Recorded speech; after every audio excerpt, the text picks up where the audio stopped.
Salut tout le monde. Eh ben écoutez, j'aimerais commencer cette vidéo pour vous souhaiter mes meilleurs vœux, déjà, 2023. C'est un chiffre que j'aime beaucoup, le 23, donc je me dis que ça va être une superbe année. J'espère que ce sera aussi valable pour votre vie à vous. C'est vraiment ce que je vous souhaite le plus sincèrement possible. Que vos souhaits, vos objectifs que vous vous êtes donnés pour cette année, vous arrivez à les atteindre. Et puis peut-être que tu vas commencer en te disant mais je me suis pas forcément dit que j'avais des objectifs. Et peut-être que voilà, c'est l'occasion de te poser après cette vidéo, hein, t'es pas obligé de le faire tout de suite, mais en tout cas de te poser et de te dire ok, ce serait quoi mes objectifs pour 2023 et d'essayer de les atteindre. C'est pas forcément changer de pays, changer de boulot, changer de mari ou changer de femme, bon, chacun ses problèmes, mais en tout cas, même des petits objectifs, peut-être travailler plus sur soi, j'aimerais être plus, comprendre plus telle émotion que j'ai dans telle situation, ou gérer parfois nos petits défauts qu'on peut avoir, nos petits travers, quand on rentre dans une tristesse qui est démesurée, quand on rentre dans une colère démesurée, quand on... Ouais, on sent le vécu, oui. Oui, je continue de travailler là-dessus, quoi, tu vois. Les objectifs, ça peut être tout ça, en fait. C'est pas juste aussi matériel, hein. Tu peux te dire, mon objectif, c'est de m'acheter une Ferrari avant 2024. Bon, ça peut être un objectif, mais est-ce que ça te rendra vraiment plus heureux? Bref, voilà, j'avais juste envie de partager cette petite... J'avais promis de faire une vidéo pour parler de ce qui s'est passé à Paris, avant que j'arrive en Nouvelle-Zélande. Les anges gardiens existent, je vais intituler cette vidéo comme ça parce que c'était extraordinaire. Alors je vous remets en contexte, et peut-être qu'il y a des gens qui vont découvrir cette vidéo et qui me connaîtraient pas d'avant. Je remets en contexte, on est en 2022, ça fait 2 ans et 3 mois que j'ai pas vu ma petite amie, je suis coincée en France, je ne peux pas aller la rejoindre en Nouvelle-Zélande à cause de la pandémie et des frontières fermées. Et enfin, la nouvelle tombe en mars 2022, les frontières vont ouvrir, j'ai décidé d'enclencher toute la chose, c'est-à-dire moi et mon chat, hein, oui, j'ai emmené mon chat en Nouvelle-Zélande, pour ceux qui n'ont pas suivi, oui, je sais, c'est complètement fou, mais c'est comme ça. Et donc, je fais toute la paperasse pour le chat est parti début juin, et moi je suis partie le 15 juin, prendre mon avion à Charles de Gaulle pour la Nouvelle-Zélande. Voilà, je vous remets en condition, vous imaginez, après ces 2 ans, après toute la paperasse pour Scully, mon chat, moi il a fallu faire une énorme paperasse, à l'époque, à ce moment-là encore, en juin 2022, pour rentrer en Nouvelle-Zélande, il y avait tout un système de tests à faire avant de rentrer, il fallait être vacciné. Et plus de ça, il y avait le Pass Travel, donc c'est un document à remplir qui récapitulait tout ça. Donc ton vaccin, machin. Il y a eu quelques bugs informatiques, ce qui a fait que ça a rajouté un stress supplémentaire, parce que à chaque fois que j'enregistrais mes différents documents, on me disait « Ah non, ça va pas, votre vaccin il est pas bon, pardon, je comprends pas pourquoi ». En fait c'était que des petits bugs informatiques. À chaque fois Léane, ma compagne, téléphonait en Nouvelle-Zélande, et elle disait mais c'est quoi ce problème, et en fait ils disaient non vous inquiétez pas, c'est un bug informatique, vous inquiétez pas, elle pourra venir, y a pas de problème, ça met que non, mais en fait ça ira au final. Si son test PCR est bon ou antigénique avant qu'elle parte, c'est bon, elle pourra avoir son pass travel. Mais tout ça, ça se passe au dernier moment, puisque ton antigénique, tu le fais 24 heures avant de prendre l'avion. Bref, vous imaginez quand même le stress que c'était. Je fais un PCR 48 heures avant, qui était négatif, et je fais un antigénique le matin de mon départ, puisque mon avion était le soir. Pour être sûr, hein, on m'aurait dit faut courir nu dans l'aéroport pendant 30 minutes pour prouver que vous n'aviez pas le Covid, je l'aurais fait. Donc bon, voilà, pour vous dire quand même au point où j'en étais. Heureusement, tout est négatif. Je téléphone à Léane dans la matinée, je lui dis c'est bon, mon test est négatif, il faut clôturer le pass travel. Elle me dit ok, vas-y, fais les démarches, je me mets sur l'ordinateur, je fais la démarche, et ça me met que ça va pas. J'obtiens pas le document, Léane qui donc téléphone. On tombe sur un jeune garçon, je vous jure que c'est vrai, on tombe sur un garçon qui a parlé de sa grand-mère à Léane, je vous jure que c'est vrai. Moi je suis en stress total, j'ai un avion à prendre, ça fait 2 ans et demi presque, j'ai pas vu ma petite copine, le mec, il nous dit des trucs sur sa grand-mère. Et là j'étais folle. Léane elle me dit oui, le gars il était super sympa, il me parlait de sa grand-mère. J'ai dit non mais Léane, je suis persuadée que sa grand-mère est super sympa. Je suis persuadée que cette femme elle est adorable. Ben fait, là tout de suite, là, je m'en bats les steaks. Total. Elle rappelle, elle tombe sur quelqu'un d'autre. La personne, elle lui dit, mais c'est bon, elle a son pass travel. Entre-temps, j'avais reçu un mail comme quoi j'avais mon pass travel. Je vous jure que c'est vrai. C'était de la folie pure. Je vous le raconte avec beaucoup d'humour, hein. Mais je rigolais pas à l'époque. Parce que j'étais tellement... j'étais dans un système de stress et d'anxiété à ce moment-là. C'est en train de tomber, hein. Là, ça fait 6 mois seulement que je suis arrivée. Cette anxiété est en train de retomber. Tout doucement. Mais j'étais arrivée à un stade... Même moi, je me connaissais pas comme ça. C'est-à-dire que j'étais dans une anxiété extrême. Je pleurais énormément parce que je me disais, mais c'est pas possible, on va jamais y arriver. Donc je vous le raconte avec beaucoup d'humour, mais sur le moment, je ne rigolais pas du tout. Mes parents m'emmènent donc à l'aéroport, j'arrive à l'aéroport, et à ce moment-là, je me dis, bon, ça y est, quoi, c'est bon, tout va bien. Voilà, j'avais tous les papiers qu'il fallait, c'était cool. J'arrive donc assez tôt à l'aéroport, j'étais très émue, parce que cet aéroport, il était blindé de monde, puisque cet aéroport, je vous le rappelle, je l'ai vu vide en mars 2020, quand je suis rentrée de Nouvelle-Zélande. J'ai vu l'aéroport Charles de Gaulle vide, c'est quelque chose qui m'a énormément marqué, j'en parle très souvent, je me rends compte que je le dis souvent, et je pense que jusqu'à quand je serai très très vieille, j'en parlerai encore, tu vois. Quand j'aurai 150 ans, je dirai « Oui, quand j'étais jeune, j'ai vu l'aéroport Charles de Gaulle vide, oui, c'était pas... Ah non, c'était pas la guerre, c'était le Covid, à cette époque-là. » Non, vraiment, c'était un truc de fou. Et donc j'arrive dans cet aéroport, et j'étais pas retournée à l'aéroport Charles de Gaulle depuis mars 2020, donc j'étais très émue d'être là et de me dire, ça y est, quoi, ce moment que j'avais tant attendu, il était là. Nous attendons avec mes parents, on est arrivés très tôt, très tôt, parce que j'étais dans une anxiété, il fallait surtout pas que je rate mon avion. J'arrive à ces guichets, donc je prends mes valises et tout pour déposer mes valises, et en fait, valider mon embarquement. Je me dis, pourvu qu'il n'y ait pas de problème. J'arrive, je tombe sur une petite dame, bonjour madame, elle me dit, ok, passeport s'il vous plaît, je lui donne mon passeport. Elle me dit, ok, vous avez votre pass travel, je dis tout à fait. Donc là, je lui montre le document. Elle me dit, ok, vous pouvez quand même me prouver votre vaccination. T'as envie de dire, le pass travel, c'est ça en fait. Donc tu ressors tous tes documents, tu dis, j'étais là avec mon bon passeport. Voilà. Tu veux quoi? Le pass travel, tiens. Ok, tu veux. Alors ma vaccination, tiens, une dose, 2 doses, 3 doses, vas-y, fais-moi une 4e tout de suite si t'as envie pour que je prenne l'avion, si t'as envie. À un moment donné, t'es dans un état. Mais vas-y quoi. Et après elle me dit le pass travel, ok, vous avez fait un test machin, je dis j'étais là, j'ai l'antigénique, j'ai le PCR, j'ai tout fait. Elle rigole, elle me dit ok, et là elle me sort, vous avez votre billet retour? Et là je la regarde, je fais non, j'ai pas de billet retour. J'étais au courant de cette histoire. Si vous venez en Nouvelle-Zélande, c'est les infos que j'avais à l'époque. Reste bien jusqu'au bout si ça t'intéresse pour venir en Nouvelle-Zélande, parce que les infos que j'avais étaient fausses. Et c'est vraiment très subtil.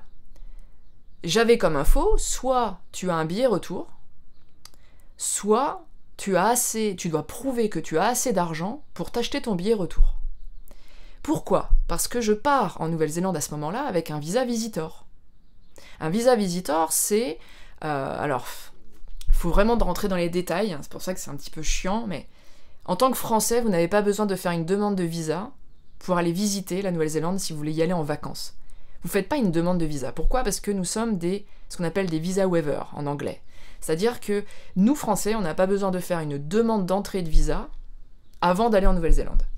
La seule chose qu'on a besoin de faire pour aller en vacances en Nouvelle-Zélande, c'est le NZETA. Le NZETA, c'est une application sur ton téléphone. Il te demande la photocopie de ton passeport, une photo de ta tronche, il va te demander si t'es un serial killer, tu réponds non, et tu peux venir en vacances en Nouvelle-Zélande. Je te la fais courte, avec un petit peu d'humour, mais c'est un petit peu ça.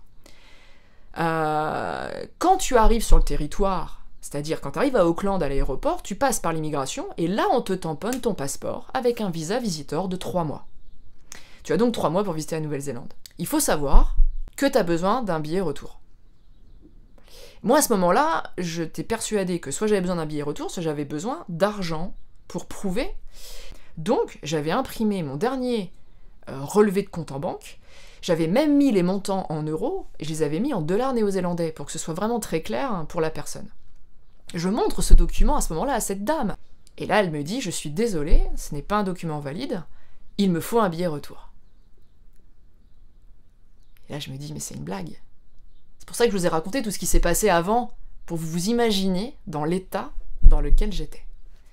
À ce moment-là, Je lui dis, mais je fais comment? Je vais pas acheter un billet retour. Et là, je lui explique à la dame. Je lui dis, j'ai pas de billet retour parce que j'ai pas l'intention de rentrer. Je rejoins ma petite amie et dès que j'arrive sur place, aussi à vous pour vous expliquer, dès que j'arrive sur place, je vais mettre en place le processus pour demander un visa pour rester. Et donc, ce qu'on appelle, et j'en ai parlé dans ma dernière vidéo, le visa work partner, puisque je voulais rester, pouvoir travailler et stipuler à l'immigration, moi je suis ici parce que je suis en couple avec une kiwi. Et là, je me dis, mais je fais comment? L'avion partait 3 heures après. 2 heures, 3 heures après. Je reviens, je revois la scène, je reprends mes valises, et je reviens vers mes parents, qui m'attendaient un peu plus loin, je me mets à pleurer. Mes parents me disent... Mes parents ont vu tout ce que j'ai vécu entre le 1er mai et le 17 juin. Et à ce moment-là, mes parents me voient, je vois leur tête, ils me disent, qu'est-ce qui se passe encore? Et là, il me fait, qu'est-ce qu'il y a? Et là, je fais, je peux pas partir, il me faut un billet retour. Quoi? Il me faut un billet retour. Et je pleurais. Et en fait, je me dis, mais je fais comment? Parce que j'avais, ok, j'achète un billet retour. Mais j'achète un billet retour à ce moment-là, acheter un billet retour vers la France, bidon, que je ne vais pas prendre, c'est à l'époque entre 1500 et 1800 euros. À ce moment-là, je me dis, ok, bah faudrait que rapidement je trouve un site internet où je puisse prendre une annulation. Mais je suis dans l'aéroport Charles de Gaulle de Paris avec mon smartphone. C'est tout ce que j'ai. Donc c'est pas le meilleur moyen pour tout de suite aller sur Google et trouver une solution miracle avec un super site. En plus, dans la précipitation, tu vas facilement trouver un site où tu vas te faire arnaquer. Bah bref, bah, je déteste être pris comme ça dans la précipitation. Et là, il y a un truc, et c'est là qu'il y a l'ange. C'est là qu'il y a l'ange. Alors peut-être que mon premier ange gardien, c'est mon papa, que je remercie. Parce que ça part de lui. Mon papa, il arrête un mec dans l'aéroport. Vous savez, il y a toujours des gens à l'aéroport Charles de Gaulle, je sais pas si vous avez déjà été, si vous avez eu la chance de prendre un avion pour voyager, à l'aéroport Charles de Gaulle, vous avez des mecs qui sont là, qui se baladent. Et ils essayent d'aider les gens. Mais en fait, c'est des gens, ils vont juste indiquer, bah, c'est telle compagnie aérienne, c'est par là, ou c'est où le terminal machin, et ils vont dire, ah bah non, là vous êtes au terminal 2, faut que vous ayez au terminal 1. Et c'est vraiment le mec, je pense que la plupart des questions qu'on lui demande, c'est où sont les toilettes, tu vois. C'est pas quelqu'un qui peut t'aider plus que ça, mais c'est des gens voilà, qui se baladent un peu dans l'aéroport pour ça. Et je l'avais déjà vu, ce mec-là. Je l'avais déjà vu plusieurs fois, puisqu'on est arrivé assez tôt. Et je me souviens très bien de son visage. Et ce mec, mon père l'arrête et lui dit monsieur, vous pouvez aider ma fille? Et là, il me voit en larmes, le mec, il me fait oui, qu'est-ce qui se passe? Et je lui explique ma situation, et clairement, il pouvait rien faire. Tu vois, il me faut un billet retour, machin, je pars en Nouvelle-Zélande, le mec, je te parle d'immigration, de Nouvelle-Zélande, mais le mec, il est là. Principalement, souvent, il sait où est indiqué les toilettes, il sait pas le reste, tu vois. Et donc, et là, il me fait... Et là, je me dis... Ce mec est insignifiant dans ma vie, je me dis, ce mec-là, il va pas m'aider, tu vois. Mon père, il l'arrête, au moment où mon père l'arrête, je lui dis, mais dans ma tête, je me dis, mais papa, ça sert à rien, ce mec-là, il va pas m'aider, en fait. Et en fin de compte, ce mec-là fait partie de l'ange, parce que il va me dire, bah, faut voir ça avec la compagnie aérienne, et il me montre du doigt quelqu'un, et je lui dis, mais j'en viens de la compagnie aérienne. Il me dit, mais allez voir cet homme là-bas, il va peut-être vous aider. Et il me montre un gars qui était en costard, avec une chemise blanche. Et je sais pas pourquoi, à ce moment-là, je suis comme attirée, j'y vais, alors que je venais de quitter les gens de la compagnie aérienne. Je vais voir ce gars, avec sa chemise blanche, et là, le gars, je lui dis, j'arrive, je lui dis, je suis en larmes, il me dit, qu'est-ce qui se passe, madame? Et je lui explique ma situation, et je lui dis, j'ai pas à prendre de billet retour. Et en fait, comme j'étais en larmes, visiblement, je vais pas parler très sympathiquement. Bah, j'étais plutôt en mode, j'ai pas besoin de billet retour, j'en ai marre, j'en peux plus. Et puis j'étais à bout de nerfs en fait. Je lui ai dit, j'ai fait, j'en peux plus. J'ai 3 doses dans le bras, j'ai un PCR, j'ai un antigénique, j'ai plus de trou de nez depuis 2 jours. J'ai un passeport, j'ai un billet d'avion, j'ai pris l'assurance, j'ai tout fait ce qu'il fallait. J'ai le NZETA pour entrer sur le territoire néo-zélandais. Et je dis, et là vous me faites chier avec un billet retour. Je n'ai pas besoin de billet retour. Et je me suis renseigné, j'ai l'argent, je lui montre, je fais regardez, j'ai l'argent pour payer mon... Et le mec il me dit, sur le premier abord il me dit, déjà vous allez vous calmer madame, parce que c'est pas comme ça que je vais vous aider. Et là, je me remets à pleurer encore plus en mode ah oui, je suis désolée monsieur, je voulais pas être méchante avec vous, mais s'il vous plaît, aidez-moi. Quand je repense à la scène, le mec il me trouvait pas sympa alors que j'étais juste au bout de ma vie. J'avais juste envie d'une poutre et d'une corde pour finir. Quand je repense à la scène, je me calme, je lui dis je suis désolée monsieur, je dis je veux pas vous manquer de respect, pas du tout, mais je dis j'en peux plus quoi. Ça fait 2 ans et demi que j'ai pas vu ma petite amie, mais comprenez-moi quoi. Par où je dois passer? Quelle case je dois remplir encore? Quelle merde encore va me tomber sur le coin de la gueule pour que j'arrive à prendre cet avion et juste pouvoir retrouver ma petite amie? J'avais l'impression mais que je partais sur Neptune quoi. Il me dit vous réservez un billet d'avion? Vous réservez juste un billet d'avion. Et je lui dis ouais d'accord j'ai compris, mais je dis en fait ça va me coûter 1800 balles et moi j'ai pas 1800 balles à perdre. Et là d'un seul coup, et c'est là que je me dis c'est pas possible, c'est un ange gardien, parce que ce mec là au premier abord il était pas super cool, et là d'un seul coup, je vous jure que c'est vrai, il prend mon téléphone, il me dit donne-moi ton téléphone, donnez-moi votre téléphone, vous voyez quand même, il prend mon téléphone, je le vois, il va sur des sites internet machin. Il réserve un billet d'avion, il me dit vous voulez un billet pour la France? Bah je dis je sais pas, oui, je suppose qu'il faut que j'ai un retour dans mon pays, je savais même pas, en fait à ce moment-là. Il me dit vous devez rentrer avant quand? Bah je dis j'ai 3 mois, on est le 17 juin, je sais pas, il me dit bon on prend le 17 août. Je dis oui voilà, c'est bidon puisque de toute façon je vais pas le prendre ce billet d'avion, je vais pas le prendre cet avion. Il me dit ok 17 août, retour sur Paris, tac, je vois qu'il tombe sur le site de la compagnie aérienne, et là il me réserve un vol. Et là, il me fait « Tenez, voilà votre téléphone. » Il me dit « C'est bon, vous avez un vol. » Et là, je le regarde et je lui fais « Mais je l'ai pas acheté. » Et il me dit « Non, mais vous l'avez réservé et votre vol, il est bloqué 8 heures. Et moi, je suis pas censé savoir que vous l'avez pas acheté. Mais vous l'avez réservé. Dans 8 heures, si vous n'avez pas acheté le billet, c'est votre vol, votre réservation de place, elle est annulée. » J'ai halluciné. Et là, il me regarde et il me fait « Je vous ai rien dit. » À ce moment-là, je dis ok, il me dit bah retournez voir ma collègue, elle va prendre votre valise. Et puis en même temps, il travaillait là, donc parce que c'était un gars de la compagnie, donc il me fait bon attendez, donnez-moi votre passeport. Et là, il prend mon passeport. Il se met sur l'ordinateur, il clique, et il me rend mon passeport, il fait c'est bon, vous allez voir ma collègue. Il fait c'est bon, vous avez un billet, vous avez réservé un billet. Et il s'en va. Je vais voir sa collègue, la collègue elle regarde l'écran, elle dit ouais c'est bon, allez-y, posez vos valises. C'est de la pure folie, c'est de la pure dinguerie, c'est de la pure dinguerie. Entre-temps, donc quand même, hein, je vais vous dire toute la vérité, rien que la vérité, parce que j'ai aussi envie que cette chaîne, elle parle d'honnêteté et de franchise, et qu'elle parle aussi peut-être, et je vais faire prochainement des vidéos pour parler un peu plus de ça, de développement personnel, de travail sur soi, parce que je suis rentrée dans ce truc pendant 2 ans, et je peux vous dire que à ce moment-là, on y est toujours. À ce moment-là, je suis tellement dans une anxiété qui me dépasse que le médecin m'a prescrit des médicaments que j'ai à ce moment-là, et je décide donc il s'est tellement passé de temps à ce moment-là que mes valises enfin posées, mes parents me disent bon ben voilà ta porte, ton avion, porte d'embarquement machin c'est ouvert, tu peux y aller. Et je dis à mes parents bon bah je vais y aller, j'avais prévu de me changer parce que je partais pour 25 heures, 26 heures de vol. Donc je dis à mes parents ok bah je passe aux toilettes, je vais me changer. J'avais pris des affaires de rechange pour à ce moment-là avoir des vêtements propres. Je vous cache pas que bah à ce moment-là on prend un Xanax pour se calmer. Ça m'a sauvé la vie. Ça m'a sauvé la vie parce que derrière j'ai pioncé comme un bébé et que t'es dans un état émotionnel tellement fort que t'as besoin de ça en fait. J'en parle ouvertement parce que j'étais quelqu'un qui voulait surtout pas prendre de médicaments dans cette phase difficile de ma vie. Je voulais surtout pas tomber là-dedans. Et puis en fin de compte, ça m'a aidé. Ça m'a vraiment aidé. Alors évidemment, suivi par un médecin, faut pas prendre ça comme ça à l'arrache, n'importe comment.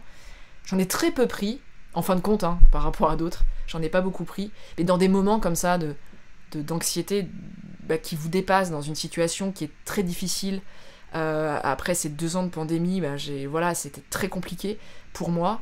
Je vous cache pas que le Xanax était ma pilule du bonheur à ce moment-là. Je quitte mes parents. C'était un peu bizarre parce que du coup on était un peu pris dans la précipitation. Heureusement qu'on était arrivé tôt dans l'histoire à l'aéroport, donc j'ai quitté mes parents. et je vais à ma porte d'embarquement.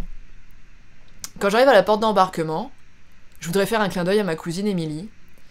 Dans l'histoire, c'est ma cousine Émilie qui m'a donné une agence pour acheter mon billet. Évidemment qu'à ce moment où on me dit « vous faut un billet retour », que moi je suis complètement comme ça, la première chose que j'ai fait, c'est d'appeler l'agence.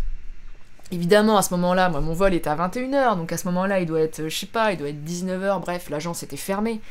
Personne me répond, et donc c'est pour ça que derrière, j'essaye de trouver une solution. Ma cousine, Émilie, m'envoie un texto à ce moment-là, je suis à la porte d'embarquement, elle me dit « alors ça y est, t'as pris ton avion, tout va bien ». Et là, je lui envoie un message en disant « mais non, pas tout va bien, je viens de prendre un Xanax, il y a eu ça, il y a eu ça, il y a eu ça ». Je lui raconte l'histoire vite fait. Elle m'appelle tout de suite, et elle m'engueule. J'y ai pas pensé. C'est con. J'y ai pas pensé. Elle me dit « mais pourquoi tu m'as pas appelé ?» Mais j'étais pas vraiment passée par elle pour acheter le billet, j'étais passée par une agence, donc j'ai pas pensé à l'appeler elle en fait, je pensais pas qu'elle puisse m'aider à ce moment-là. Bon, c'est vrai qu'avec le recul, j'aurais dû l'appeler, mais j'y ai pas pensé. Et donc elle m'engueule, elle me dit « mais t'es con, pourquoi tu m'as pas appelé ?» Mais franchement et tout, puis elle me déstresse quoi, j'adore ma cousine Émilie. Je lui fais un gros coup de publicité parce qu'aujourd'hui, c'est une partie de sa vie professionnelle. Elle organise des voyages. Ça s'appelle Amy Travel. Si un jour vous avez besoin, si vous avez besoin de partir en vacances en France ou à l'étranger, vous avez besoin de quelqu'un, elle organise votre voyage. Voilà. Vraiment, je vous invite vraiment à passer par elle parce que c'est quelqu'un de confiance, elle est passionnée par ce qu'elle fait. On a eu la chance déjà en famille de pouvoir partir avec elle et je peux vous dire que c'est toujours bien passé. Et en plus de ça, c'est quelqu'un qui est tout l'inverse de moi. Et donc elle m'appelle et tout, et à ce moment-là elle me dit « mais pourquoi tu m'as pas appelé Céline et tout ?» Et puis je t'aurais déstressé, évidemment qu'il y a une solution, il y a toujours une solution. Il y a toujours une solution, t'inquiète pas Céline. Et j'ai adoré cette phrase, c'est mon mantra, je suis arrivée en Nouvelle-Zélande avec ce mantra, il y a toujours une solution, il y a toujours une solution. Et elle était avec une voix hyper apaisante, et elle me dit « attends, moi j'ai le numéro de la nana de l'agence », parce qu'en fait elle la connaissait personnellement, évidemment. Et donc elle me dit « je l'appelle, je te rappelle ». Et donc elle m'appelle parce que mon stress à ce moment-là, évidemment, je te mets dans la suite de mon cerveau. Moi je vais arriver en Nouvelle-Zélande. Mon vol, machin, 28 heures, blablabla, j'arrive en Nouvelle-Zélande, je vais passer par l'immigration. Mais est-ce que l'immigration va me demander un billet retour? Parce qu'à ce moment-là, en fin de compte, moi je suis perdue. Et je me dis, s'il me demande un billet retour, je ne l'ai pas. Puisque je ne l'ai pas acheté. Et que là, j'aurais pas la réservation à lui prouver, puisque dans 8 heures, ma réservation est annulée. Donc, j'en parle à ma cousine Émilie, et ma cousine Émilie me dit « j'appelle la nana de l'agence, je te rappelle ». Elle me rappelle immédiatement, et je te remercie Émilie. La nana lui dit « façon, je m'en doutais un peu, mais j'étais pas sûre ». Elle me dit « tout ce que veut l'immigration néo-zélandaise, c'est que quand tu viens ici en visa visitor, c'est que tu te recasses. C'est que tu dégages au bout de 3 mois, il faut qu'il soit sûr que tu redégages. Parce que l'immigration ici est hyper contrôlée. Donc, et on s'en fout que tu ailles en France ou ailleurs. Donc à ce moment-là, elle me conseille d'acheter un billet d'avion le moins cher possible. Et donc elle regarde Nouméa, elle regarde Sydney, elle me dit bon, le moins cher c'est Sydney, voilà, on était sur 230 balles, 330 balles. Ouais, c'est ça, on était entre 200 et 300 euros, on n'était pas dans les 1008. Et en plus de ça, j'ai récupéré cet argent en bon d'achat sur le site et j'ai juste perdu 30 euros d'assurance. Et je me dis par sécurité, je vais prendre un billet. Donc je prends un billet pour Sydney pour le 17 août. J'avais jamais eu prévu d'aller à Sydney, d'ailleurs j'ai toujours pas été en Australie de ma vie. Bref, et voilà, donc je prends ce billet juste pour m'assurer qu'il n'y ait pas de problème. Quand j'arrive à l'immigration néo-zélandaise, parce que vous allez vous dire, c'est quoi la finalité? J'arrive à l'immigration, et donc en fait j'étais vachement déstressée. Bon, faut dire qu'après 27 heures de vol, juste avant, j'avais repris un petit Xanax, histoire de être... Léane s'en souvient. Parce que quand je suis arrivée et que j'ai retrouvé Léane après 2 ans et 3 mois, elle m'a dit c'était pas toi. Tellement que j'ai été hyper zen. J'étais hyper calme. Oh, bonjour, salut mon cœur, ça fait longtemps qu'on s'est pas vu. Bref, on en rigole encore. En tout cas, la finalité, le gars me dit, vous repartez quand? Et moi, j'ai pas envie de lui expliquer à ce gars de l'immigration que je suis en couple et que après je vais faire une demande de visa work parce que c'est trop compliqué et que j'ai peur que ça me pose des problèmes. Donc, je lui dis juste je suis en vacances et je vais voir une amie. Voilà, c'est la vérité. Donc, à ce moment-là. Et donc, je lui dis, je sais que... Et là, je lui dis, je sais pas quand est-ce que je rentre. Mais je sais que j'ai une validité de 3 mois. Mais je sais pas si je rentre dans 2 mois ou dans 2 mois et demi. Et là, en fait, je suis honnête, parce que je sais pas mentir, moi. Et je suis honnête, et je lui dis très ouvertement, j'ai eu des problèmes à Paris, à Charles de Gaulle, parce qu'on m'a dit qu'il fallait un billet retour, mais pourtant, je crois que je peux prouver que j'ai assez d'argent pour acheter mon billet. Et là, il me regarde, il me fait, vous avez un billet retour? Et je dis, bah, pour tout vous dire, oui, j'ai acheté un billet pour aller à Sydney le 17 août. Mais je lui dis d'une façon, j'ai pas l'intention d'aller en Australie, quoi. Et le gars me dit, vous l'avez acheté? Et là, je lui dis, oui, je l'ai acheté. Et là, il me tamponne mon passeport, et il me dit, bon, bah, c'est bon, bienvenue en Nouvelle-Zélande, bon séjour. Il a même pas vérifié que j'avais acheté mon billet.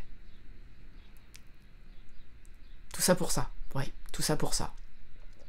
Bah, je voulais absolument raconter cette anecdote, parce qu'elle est folle, parce que jusqu'au bout, quitter la France a été compliqué. Et en même temps, quand je revois la scène, quand je repense à cette situation, où j'étais pas capable de gérer émotionnellement, je me dis, mais il y avait un ange, quoi. C'est ce mec qui, d'un seul coup, me dit « Donne-moi ton téléphone. C'est bon, t'as un billet. » Et c'était résolu. Et merci, quoi. C'est là que tu te dis « Mais j'ai foi en l'humanité. » C'est là qu'on se dit que non, l'humain, il est bon, en fait. Parce qu'il se passe des choses comme ça dans la vie. C'est pour ça aussi que j'ai envie de le partager. Parce qu'au final, c'est hyper positif. Et en même temps, c'était tellement dingue. Et au final, je me dis, ce mec-là, c'était un ange. Et à des fois, je me dis, mais c'est pas lui l'ange.